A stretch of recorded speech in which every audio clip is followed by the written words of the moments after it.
अस्सलामुअलैकुम। आज हम आज हम 2023 के पेपर को डिस्कस करने वाले हैं।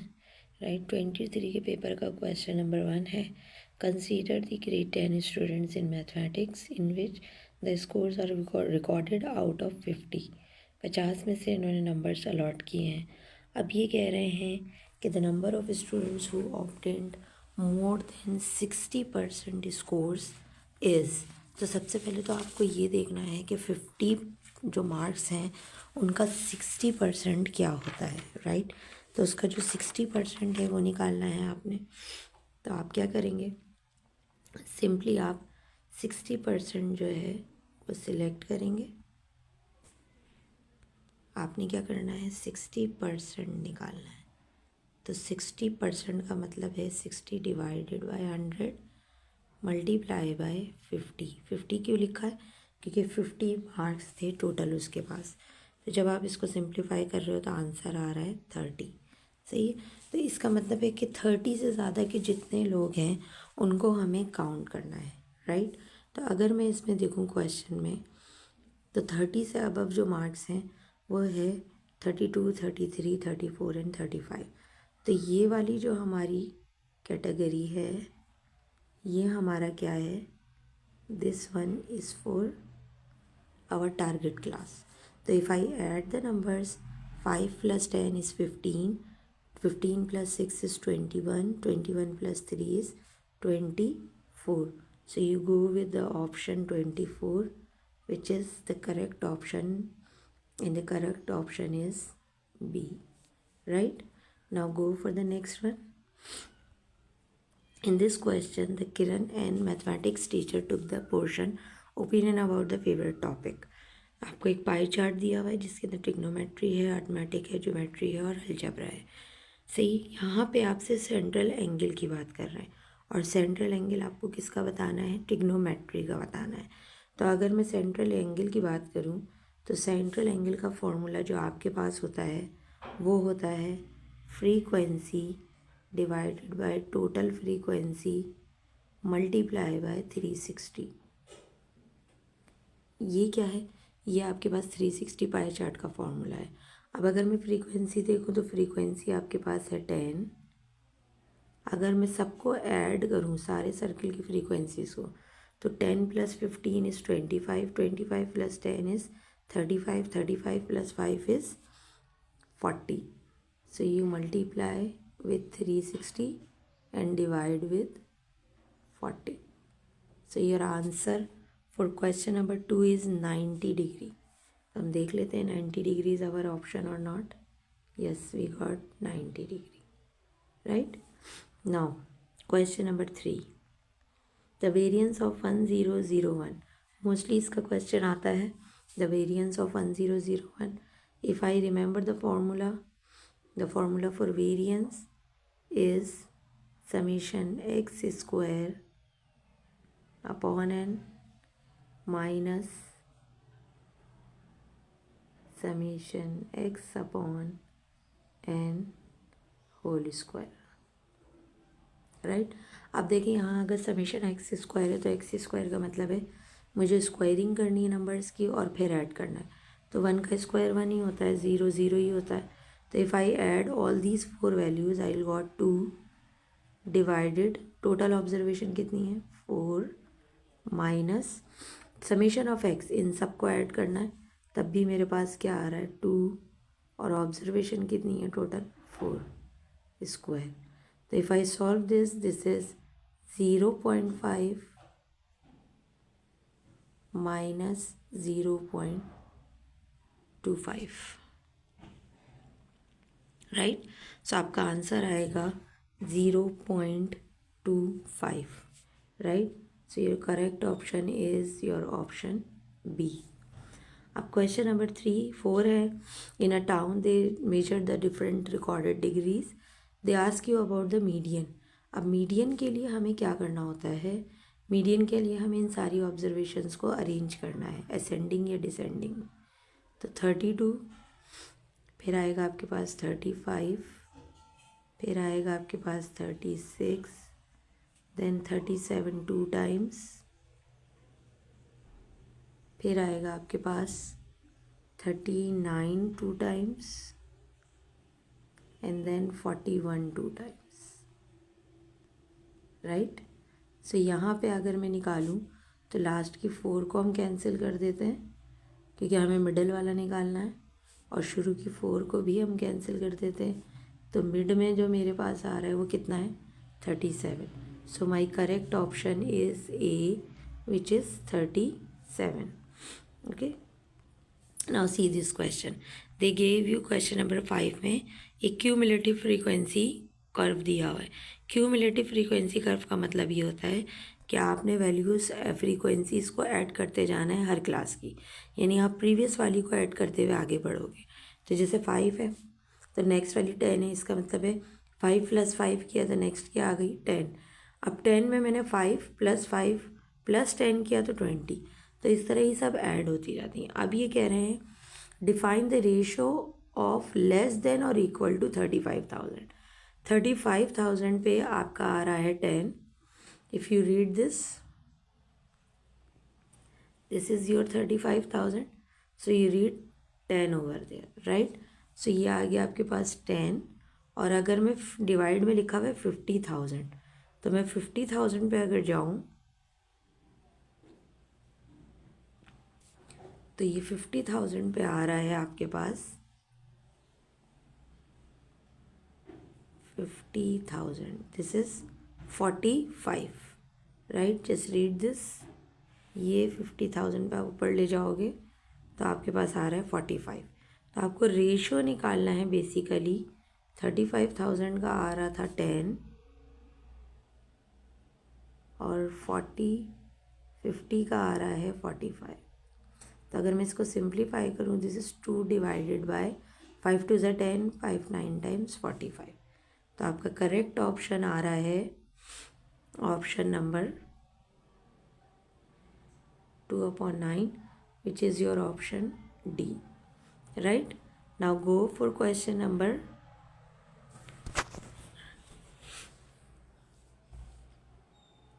6। 6 में कह रहे हैं the arithmetic mean of 10 20 30 40 and 50 is 200 till 200 is 105। 105 आपका क्या है, मीन है इन ऑब्जर्वेशंस का। Then the mean of 20 40 60 and 400 is. अब अगर आप इसमें देखो तो ये प्रॉपर्टी है, और प्रॉपर्टी क्या कहती है, प्रॉपर्टी ये कहती है कि अगर मेरा कोई भी नंबर ये मल्टीप्लाई डिवाइड ऐड या सब्ट्रैक्ट हो रहा है हर टर्म से, तो मेरे मीन पे भी वही इफेक्ट पड़ेगा। तो अगर आप यहाँ पे देखें तो 10 20 30 40 का मल्टीपल ऑफ 2 है नेक्स्ट ऑब्जर्वेशन। 10 को मैं 2 से मल्टीप्लाई करूँ तो 20 आएगा, 20 को 2 से करूँ तो 40 आएगा, 30 को 2 से करूँ तो 60 आएगा। तो इसका मतलब है मेरा मीन अगर 105 था तो अब मेरा मीन भी जो है वो क्या हो जाएगा, मल्टीप्लाई बाय 2 विच इज़ 210। सही। तो मेरा करेक्ट ऑप्शन है option number C. Question number 7, you need to simplify. Simplify करने के लिए आपको क्या करना है, सिंप्लीफाई करने के लिए आपको इसके फैक्टर्स बनाने हैं।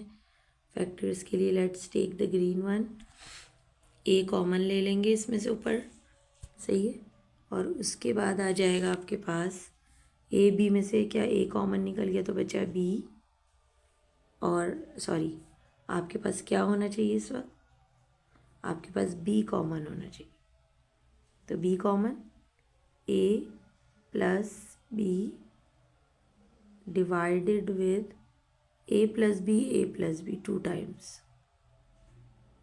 तो एक ए प्लस बी जो है आपका वो क्या हो जाएगा, कैंसिल आउट हो जाएगा, right. And you got your answer as b/a plus b, which is your option C, right. Now go for question number 10. Two terms are given over there, they ask you about the LCM. LCM निकालना है, तो LCM निकालने के लिए simple हमें common और non common लेना होता है, लेकिन आप देख रहे हैं कि दोनों में आपके जो है वो फ्रैक्शनल पार्ट है। तो बेटर क्या है कि आप इन दोनों को मल्टीप्लाई कर दें, तो आपको पता चल जाएगा कि कॉमन और नॉन कॉमन क्या है। x - 3 स्क्वायर नीचे आपका फॉर्मूला लग रहा है x minus Y, X plus Y. अच्छा, अगर मैं मल्टीप्लाई करूँ तो x minus Y, X plus 3 and x minus 3। अब मुझे पता है कि एक x माइनस 3 जो है वो मेरा क्या हो रहा है, कैंसिल हो रहा है। तो एक स्क्वायर कैंसिल हो गया, x माइनस वाई कैंसिल हो गया, बचा मेरे पास क्या, x minus 3 upon X plus Y, X plus 3। So my correct option is option number C, right. Now go for question number 9। यहाँ पे आपको जो है वो product of two polynomials given है और आपसे कह रहे हैं कि highest common factor HCF is x plus 1। HCF दिया हुआ है और लीस्ट कॉमन मल्टीपल निकालना है।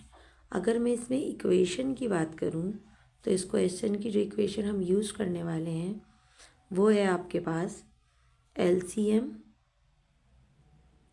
Into HCF is equal to product of two P into Q। अब प्रोडक्ट ऑफ टू आपको दी हुई है एक्स क्यूब प्लस 1 और साथ में दिया हुआ है एक्स स्क्वायर माइनस 1। ये HCF जब डिवाइड यहाँ मूव करेंगे हम तो ये आ जाएगा आपके डिवाइड में और HCF दिया हुआ है एक्स प्लस 1।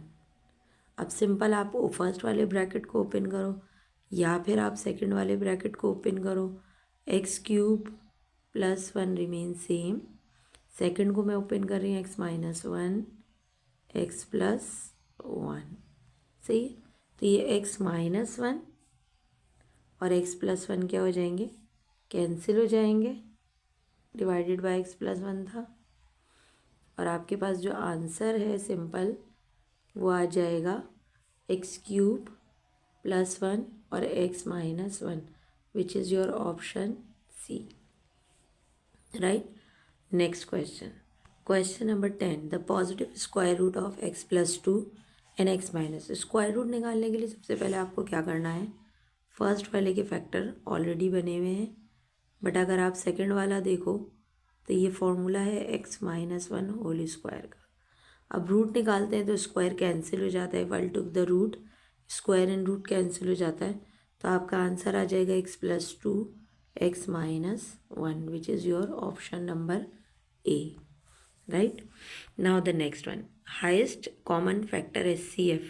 अब देखो इसमें सॉल्व करने की नीड ही नहीं है, हाईएस्ट कॉमन फैक्टर का मतलब है तीनों के कॉमन देख लो, ऑलरेडी फैक्टर्स बने हुए, आपको नज़र आ रहा है कि फर्स्ट टर्म 2x माइनस 2 है, सेकेंड में वही 2x माइनस 2 टाइम्स है, थर्ड में एक 2x माइनस 2 एक 2x प्लस 2 है। तो ऑब्वियस बात है कि मेरा 2x माइनस 2 जो है वो क्या है आपका ऑप्शन या HCF है। Question number 12, the square root of this, you need to find out the square root. तो first simplify this. If I go with the question is an plus a3n and a2n। Apply करेंगे property of law of exponent, powers add हो जाएंगी, तो n plus 2n 3n, 3n plus 3n 6n, right.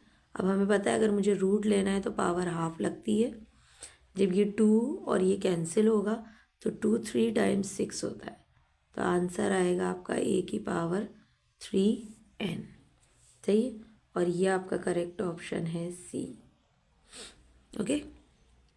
Question, which of the following fraction is not proper. अब proper की बात हो रही है, मैं पहले ही बता दूं प्रॉपर में क्या होता है, हम पावर्स के ऊपर फोकस करते हैं। पावर्स में क्या होता है, अगर आपकी न्यूमरेटर की पावर लेस देन है डिनोमिनेटर के तो वो आपका क्या है, प्रॉपर है। अदरवाइज़ अगर वो इक्वल है या आपकी वैल्यू जो है वो बड़ी है तो आपके पास क्या है, इम्प्रॉपर। तो इस क्वेश्चन में देखें, ए में जो है आपकी numerator is less then the denominator, square है और क्यूब है, सही। लेकिन अगर आप बी में देखें तो बी में बराबर है एक्स स्क्वायर, सी में जाए तो x4 एक्स क्यूब, यानी न्यूमरेटर बड़ा है as compare to denominator. D में अगर आप जाएँ तो x cube x5 upon x4, तो x5 बड़ा है x4 से। तो अगेन इन तीनों में बी, सी और डी इम्प्रॉपर की एग्जाम्पल है। सिर्फ आपके पास ऑप्शन नंबर ए है जो आपका प्रॉपर फ्रैक्शन है, right. Question 14, you need to solve this, find the solution set. What is the meaning of solution set? क्या आपके पास solution set x निकालना है। तो x निकालने के लिए सबसे पहले और आसान तरीका तो ये है कि मैं b को दूसरे साइड पे शिफ्ट कर दूँ, पॉजिटिव हो जाएगा। अब जब मैं क्रॉस करूँगी तो x आ जाएगा मेरे पास 3b। इसमें ऑप्शन नंबर सी आपका जो है वो करेक्ट है, right. Question number 15, square root solve करना है। सॉल्व करने के लिए आपको क्या करना पड़ेगा, आपको यहाँ पे क्वेश्चन में रूट को पहले रिमूव करना है, लेकिन हम रूट और रूट कैंसिल कर देते हैं, दोनों साइड पे होल पे नज़र आ रहा है। लेकिन होता क्या है, हम स्क्वायरिंग करते हैं बेसिकली बोथ साइड, और वो स्क्वायर जो है वो कैंसिल करता है और उसको रूट बना लेता है, रूट को कैंसिल कर देता है। तो अगर मैं रूट बोथ साइड कैंसिल कर रही हूँ by taking the square, the equation become 4 minus T is equal to 4। अब 4 को यहाँ शिफ्ट करेंगे तो ये नेगेटिव हो गया, और टी राइट साइड पे जाएगा तो ये क्या हो गया, पॉजिटिव। तो टी की वैल्यू आ गई 0, which is your option B, right. Now 16 में भी आपको सोल्यूशन सेट्स निकालने हैं। सोल्यूशन सेट के लिए क्या करना है, आपने इस क्वेश्चन को गौर से देखें। इजी है कि मैं इस क्वेश्चन को कांस्टेंट वैल्यूज़ को शिफ्ट कराऊँ पहले, तो ना तो मैं एब्सोल्यूट को छेड़ रही हूँ यहाँ, इसको मैं डायरेक्ट 4 को वहाँ मूव करा रही हूँ, तो ये हो रहा है 3 माइनस 4। अब मुझे पता है पॉजिटिव नेगेटिव क्या होता है, नेगेटिव, सो इट बिकम्स -1। अब ये वाला जो 4 है, जब ये वहाँ पे शिफ्ट करेगा तो ये मल्टीप्लाई हो जाएगा, और मल्टीप्लाई होके ये आ जाएगा आपके पास absolute of 2x minus 1 is equal to -4। अब आपको पता है कि कभी भी एब्सोलूट की वैल्यू नेगेटिव नहीं होती है, तो जब नेगेटिव नहीं है तो इसका आंसर क्या है, नल सेट, राइट। अब यहाँ पे क्वेश्चन नंबर 17, राइट। 17 में भी आपको सोल्यूशन सेट निकालना है। सोल्यूशन सेट के लिए आपको क्या करना है, आपको इस 2 को मूव कराना है सबसे पहले तो 0 से। तो जब मैं ये 2 को मूव कराऊंगी 0 से, तो absolute become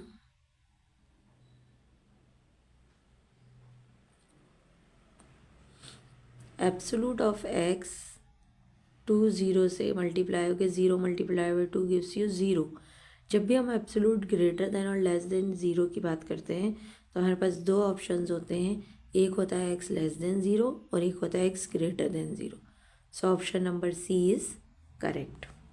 now number line की बात हो रही है, क्वेश्चन देख लेते हैं। 2 minus X is less than equal to 1। अब अगर मैं इस इक्वेशन को शिफ्ट कराऊँ तो minus X is less than equal to 1 minus 2, minus X is less than equal to -1, और हमें पता है नेगेटिव मल्टीप्लाई या डिवाइड हो तो साइन रिवर्स हो जाते हैं, और नेगेटिव नेगेटिव क्या हो जाएगा, 1। तो x is greater than 1, x is greater than 1 का मतलब है कि greater than and equal to 1 का मतलब है कि आपके पास जब बड़े की बात इक्वल भी आ रहा हो तो a या b में से कोई एक ऑप्शन है। अब a या b में से कोई एक ऑप्शन का मतलब है कि आपके पास जो है वो ग्रेटर है तो पॉजिटिव साइड पे जाएगा। तो पॉजिटिव साइड पे जाने का मतलब है कि आपका option number A is correct. अच्छा, फिल कब नहीं करते, जब यहाँ पे ग्रेटर देन का सिर्फ सिंबल होता, ग्रेटर देन इन इक्वल नहीं होता, राइट। तो हमारा आंसर सी या डी में से कोई एक होता।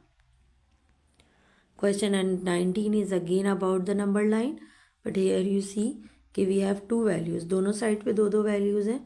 तो इन दोनों वैल्यूज़ को ख़त्म करने के लिए हमें इस 2 को दोनों साइड पे करना है।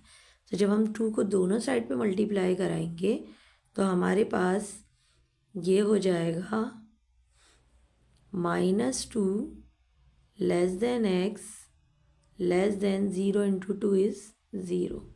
तो ये हमारा स्टार्ट हो रहा है 0 से और एंड हो रहा है -2 पे। बट आप यहाँ पे देखो लेस देन की बात हो रही है, तो ए ऑप्शन तो नहीं हो सकता क्योंकि उसके सर्कल्स फिल हुए हुए हैं। बी या सी में से एक है, बट बी में 0 से -1 है और सी में 0 से -2 है, तो our correct option is C. Now in the line on the given graph the y is equal to mx plus C. ये थोड़ा सा समझने की ज़रूरत है कि what is c and what is m। m stands for slope. Slope का मतलब होता है कि what would be the change in y and divided with x। और c क्या होता है हमारा? c हमें बताता है कि हमारा y इंटरसेप्ट पे कहाँ पे कट हो रहा है। तो अगर मैं इसमें c देखूँ तो c इज़ माई 3, राइट। तो C3 आ गया है मेरा, यहीं पे डायरेक्ट मैं यहाँ लिख लेती हूँ। अब M क्या है? M हमें ये बताता है कि what would be the change in Y with respect to X। सही। अब ये कैसे निकालना है? मैं Y से मूव करूँगी तो Y से मैं डाउनवर्ड आ रही हूँ, तो यहाँ पे जो हो रहा है वो -3 नीचे जा रहा है। 3 टाइम्स हम नीचे जा रहे हैं। Y की वैल्यू क्या आ गई? -3। अब मुझे जाना है ये, क्योंकि स्लोप मेरा ये पूरी लाइन है, तो अब मुझे लेफ़्ट पे जाना है।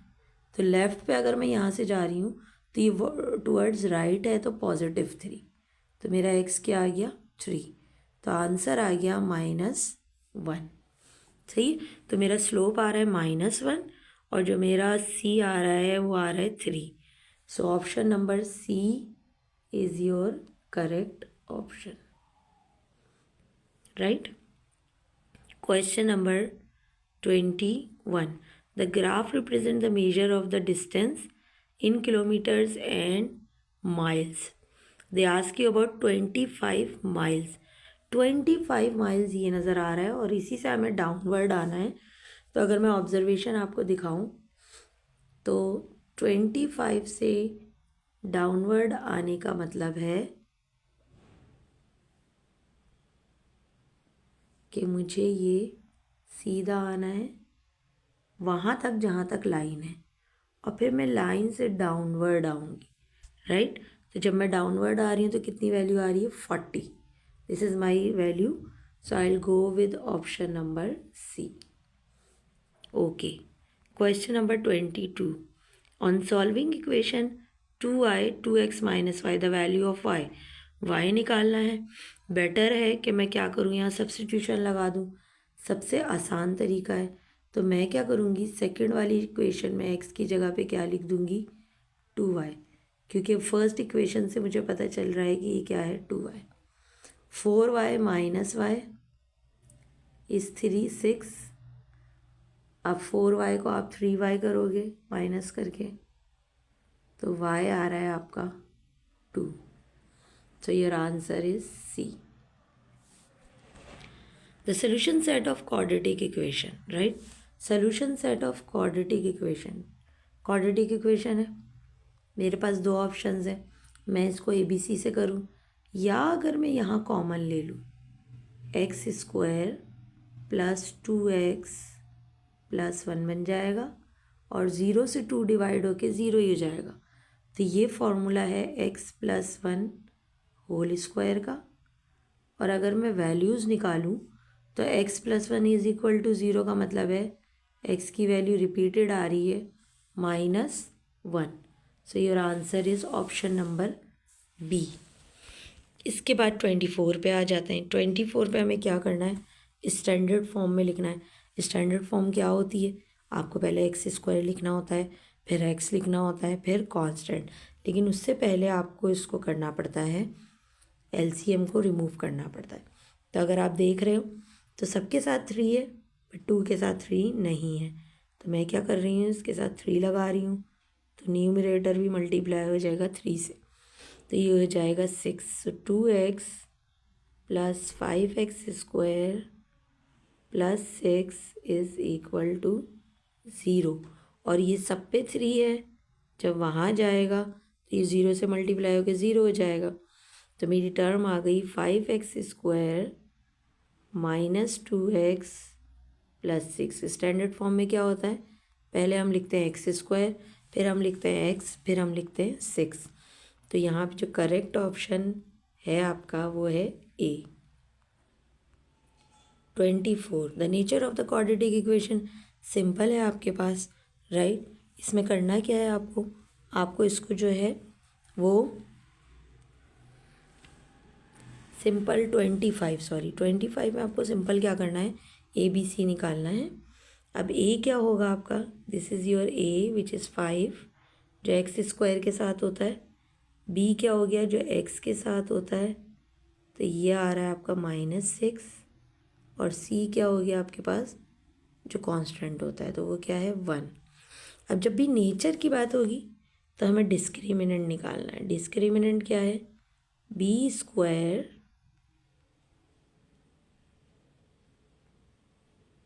-4 ए सी, इसमें पुट कर देंगे। बी इज़ -6 स्क्वायर -4, ए की जगह पे आ जाएगा 5, सी की जगह पे आ जाएगा 1, राइट। तो ये हो गया 20। So basically this is 36 -20 which is 16। और जब हम कहते हैं कि हमारे पास एक परफेक्ट स्क्वायर आ रहा है, तो परफेक्ट स्क्वायर रूट नंबर जो है वो हमेशा आता है आपके पास रैशनल में, right. So your option number A is correct. Okay 26 में कह रहे हैं X square -x+1 the roots of the equation of X square -x+1। अब इसमें आपको प्रॉपर निकालना पड़ेगा, क्वाड्रेटिक फार्मूला लगाना है। ए की वैल्यू 1 है क्योंकि एक्स स्क्वायर के साथ 1 है, बी की वैल्यू -1 है और सी की वैल्यू भी क्या है 1 है। अब क्वाड्रेटिक फार्मूला क्या है, -b ± root of B square -4ac divided by 2a। इसमें हमें पुट करना है, तो हम पुट कर रहे हैं वैल्यूज़ को, राइट। अगर हम पुट करने लगे इसको तो ये आ जाएगा आपके पास -b कितना था -1, तो माइनस माइनस क्या हो जाएगा +1, ये 1 हो गया, plus minus root B square is again 1, 4 into 1 A C is also 1 तो 4 1 ज़ा 4 डिवाइडेड बाय 2। तो ये जो रूट के अंदर है ये आ रहा है आपका रूट ऑफ -3, और हमें पता है रूट ऑफ -3 का मतलब क्या है, आयोडा, राइट। तो या तो सी ऑप्शन है या फिर डी ऑप्शन है, लेकिन अगर आप डी ऑप्शन पे देखो तो 1 के साथ आ रहा है, तो आपका करेक्ट ऑप्शन क्या है, D. 27 the length of these 2 line segments you need to required distance formula है। डायरेक्ट मेथड क्या है, एक्स को एक्स में से माइनस करो उसका स्क्वायर ले लो, वाई को वाई में से माइनस करो उसका स्क्वायर ले लो। तो अगर मैं 5 में से 3 को माइनस करूँ तो ये आएगा 2 स्क्वायर, और अगर 7 में से 9 को माइनस करूँ तो -2। सो बेसिकली -2 स्क्वायर इज़ 4, तो 4 + 4 gives you 8 and we know in distance we have square root, so square root of 8, option number B। Question number 28 line segment given है, मिड पॉइंट गिवन है, y coordinate निकालना है। अब देखो सम of the end point, अगर हम x coordinate और y coordinate mid point से निकालते हैं तो ये होता है x1 + x2 डिवाइडेड बाय 2। अब हमें y पे वर्किंग करनी है, तो y1 + y2 divided by 2 is equal to the middle point.